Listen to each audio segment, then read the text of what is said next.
the purpose of this program is really to fund employer-driven upskilling strategies to increase the skills of our healthcare and technology workforce and to help workers secure high quality jobs and to help workers advance into high quality jobs.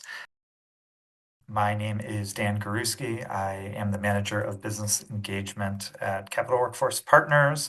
Thank you for joining our information session this afternoon. Today, we're going to be talking about a new resource for businesses that we are rolling out specifically for worker upskilling and training. I want to start with introductions. I'm joined by a couple of my colleagues, Martha and Maureen. I will turn it over to you to introduce yourselves before we go any farther. Hi, everybody. I'm Martha Lacrosse, and I am the IT and Tech Partnership Coordinator for Capital Workforce Partners. Nowadays, of course, every company is a tech company, so I'm supporting a variety of businesses in different sectors. So in addition to the work that I do with Capital Workforce Partners on job placement, I also convene the Capital Area Tech Partnership. So some of you may know me from there.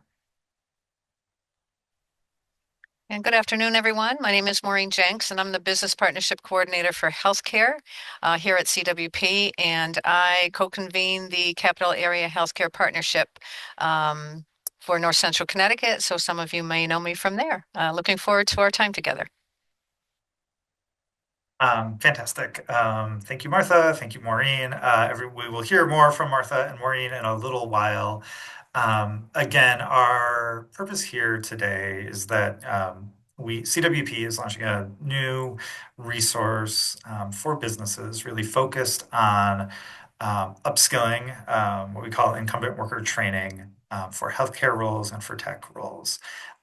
This is through a project that we have called the Good Jobs Challenge, which is it's a statewide initiative, actually a national initiative through EDA, but the state of Connecticut received funding under this initiative to support training and upskilling and to help workers secure high quality jobs and to help workers advance into high quality jobs.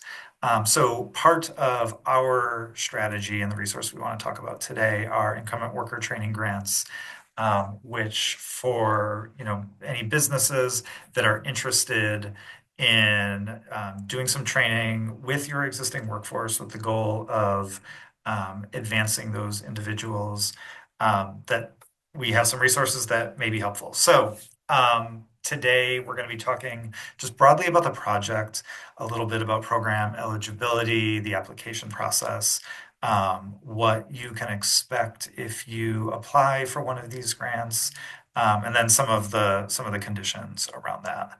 At the end, we will make sure that everyone has the application, which will be the first step from here in the process, and share some tips for ensuring that you submit a strong application. The last thing I will point out before I go any further is down at the bottom of your screen, you should see a Q&A button that should be available to anybody who's attending today. If any questions come up about anything that we're doing, feel free to post your questions to that Q&A. We will try to address whatever we can at the end of the session. And if there's anything that we don't have time to get to or that we're not quite sure how to answer at this point, we'll make sure to follow up with the whole group afterward just to make sure that we cover any questions that anybody might have. So quickly, just in case you're not familiar with Capital Workforce Partners or haven't worked with us in the past, we are a workforce development board, one of 5 in the state of Connecticut. And our mission is to leverage public and private resources to produce skilled workers for a competitive regional economy. We are really all about closing the skills gap, ensuring that the workforce in Connecticut, and particularly in North Central Connecticut, which is the region that we primarily cover, that the skills that workers have are well aligned to the needs of businesses so they both can thrive. So we really see ourselves as a organization that has two primary customers, one being businesses, and another being job seekers and workers in North Central Connecticut. On top of all of that, we convene several regional sector partnerships, which are employer tables that advise on the development of programs, and are working collaboratively to address sort of universal issues and challenges in various sectors. We convene regional sector partnerships or RSPs for healthcare, for tech/IT, and also for transportation, distribution, and logistics, or TDL. So you can see a little snapshot of some of our impact. Last program year across all of our programs and services for adults and youth, we served close to 14,000 individuals and a little more than 1,800 employers. So it's a little bit more about us. If we can provide more information about CWP or the resources that we offer to businesses and organizations, please connect with us. But with all of that background out of the way, I want to just give a quick high level on the incumbent worker training grants that we're here to talk about today. So the purpose of this program is really to fund employer-driven upskilling strategies to, again, increase the skills of our healthcare and technology workforce, and crucially to help workers advance. If you've ever worked with us before, or perhaps you've done some incumbent worker training through one of our projects in the past, I think the thing that really defines or sets apart this project is the desire to see advancement for the employees that participate in the training. So we'll get more into that in a little while. But the award amounts can be up to $5,000 per employee. And as far as the timeline goes, we're going to be reviewing proposals and awarding them on a rolling basis. So they will get reviewed and acted upon sort of in the order that they come through. We have a kind of a project team that's going to be doing all of that work behind the scenes. The main sort of deadline at this point to keep in mind is June 30th of 2026. So about 8 months from now, that is when the project ends. So, these resources are really here to support training and upskilling that can happen between now and next June. Also, here on the slide, I have logos for the Capital Area Healthcare Partnership and the Capital Area Tech Partnership. I mentioned these partnerships a moment ago, but they are really sort of the organizing kind of forces behind all of the strategies that we are doing through this Good Jobs Challenge initiative.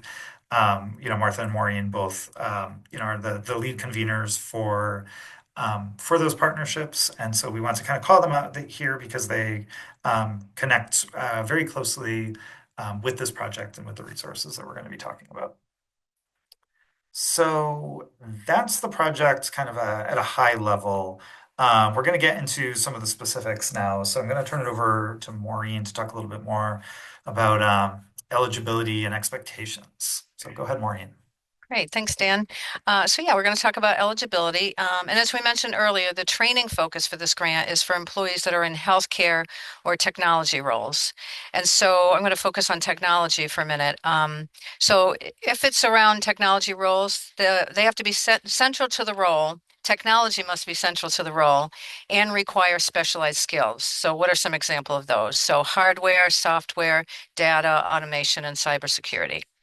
Okay. And they also have to support digital transformation, innovation, and operational efficiency. If there's any further questions on that, we can certainly dive into that a little bit more. Provider requirements. Training must be delivered by an external or a third-party provider. So it can't be a training department within your organization. It has to be a third-party provider. The internal staff, it's not eligible. Advancement outcome. This is really important. So the outcome for this grant must result in immediate advancement for the workers. So in other words, a wage increase, a promotion, or change to full-time permanent status. So one of those three or all three, need to be an outcome for this grant. Employee eligibility, they have to be employed by the applicant and meet Fair Labor Standard Act requirements. And they have to be employed for at least 6 months. Now, if you have a cohort of employees that you want to enroll in this grant, the majority of the cohort can be employed for 6 months. So, example, you have 5 people there you're going to enroll. 4 of them have been employed for 6 months, one of them only for maybe 3 months. That's okay. So it's as long as the majority of the cohort has been employed for 6 months or more.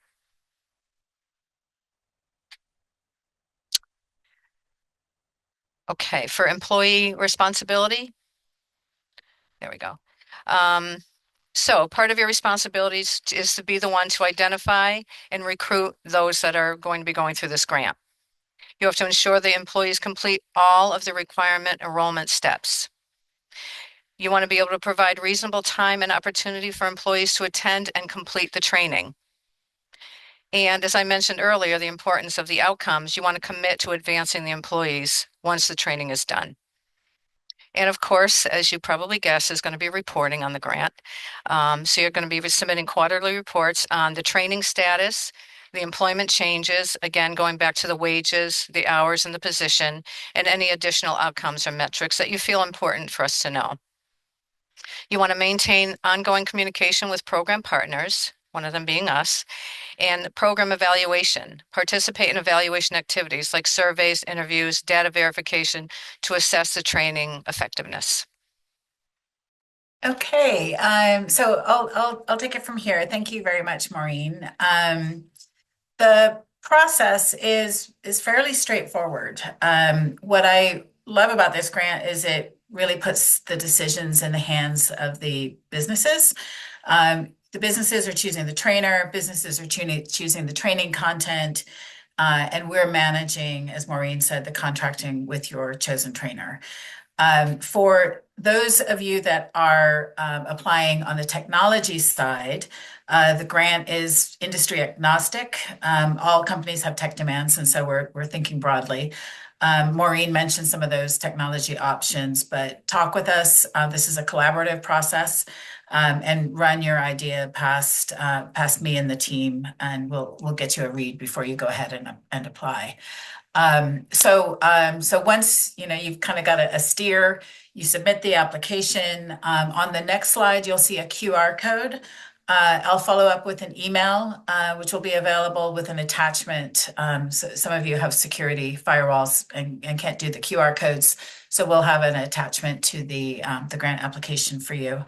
And as I said, the application is really a collaborative process. So that second line there, application review, consultation, we expect there's going to be a little bit of back and forth, and then finally approval. So we'll review, we'll consult with you as much as we need. And then we CWP will contract with your training provider. And so it's useful if your training provider is up to speed on the proposal, so they're not getting contacted by us out of the blue. And you can even have them as part of this collaborative discussion, just to make things go smoothly. We will enroll your employees. All of that is going to take, we estimate about a month. So thinking ahead, the program ends at the end of January. So you want to build in about a month for us to do our work before you start that training so that it's all complete, done and dusted by the end of June. And then it's off to the races. Your employees complete their training. Maureen mentioned the report, which would be required at the end of the quarters or the end of the program period, which is June 30th. And then that report will show what the outcomes are. Yeah, okay, so next slide, please. We'll have time for Q&A on the process. Okay, the grant application, these are the basics. We need to collect information from you, the employer name, address, the NAICS code, all of your tax IDs, contact information. We need a principal point of contact and insurance information. And then information about the training details. So how much does it cost? Who are going to be the participating employees? How many of them? What's their role? What is their current wage and status? We'll be able to measure from that afterwards. What's the training description? What is the plan for advancement? So, as Dan mentioned, as Maureen mentioned, this grant is really focused on advancing the employees. And so, is the advancement in a wage increase? Is it a career increase? So, we want to have that clearly articulated in the application. And then information about the training provider. Like many government procurement contracts, we require 3 quotes. If that is not possible for some reason, again, we'll have a collaborative discussion, and you can have an option to provide an explanation as to why that's not possible. Next slide, tips for a strong application. Yeah, the stronger the better. We just want to see a really, really clear plan and commitment to your employees' advancement. As I mentioned, higher wages or promotions or an increase in their status. Demonstrating a meaningful improvement in participating employees' economic well-being. I mean, that says it there. And the realistic timeline. So again, building in about a month for us to do our application reviews to get your employees on board prior to the commencement of the training. And everything needs to be wrapped up by June 30th, 2026, which is the end of our grant period.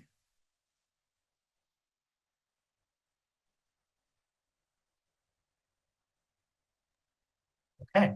And go ahead, Martha. Here's our contact information. Again, for IT and tech related grants, I'm Martha Lacrosse. That's my contact information there. And for healthcare training grant proposals, Maureen Jenks will be your point of contact. Yes. So anyone interested in getting started, again, the link to, or a QR code to the application form was on the previous slide. We'll make sure that that goes out electronically to everyone that registered for today's event.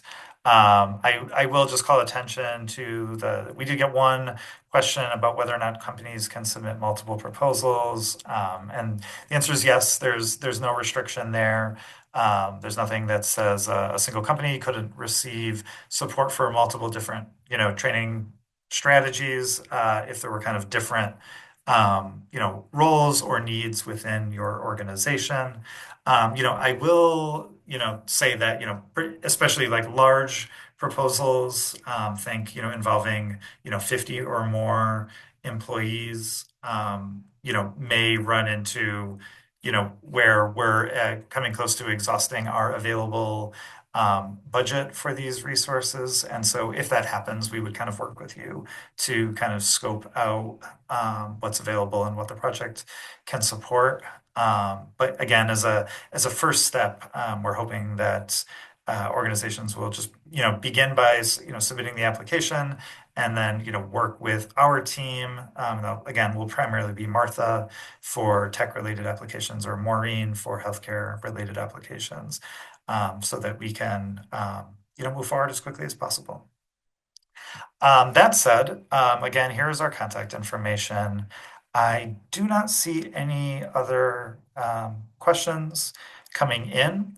So I think at this point, we've accomplished sort of our goals for today. I hope this was a helpful introduction. Please do not hesitate to reach out to any of us if you have additional questions that arise.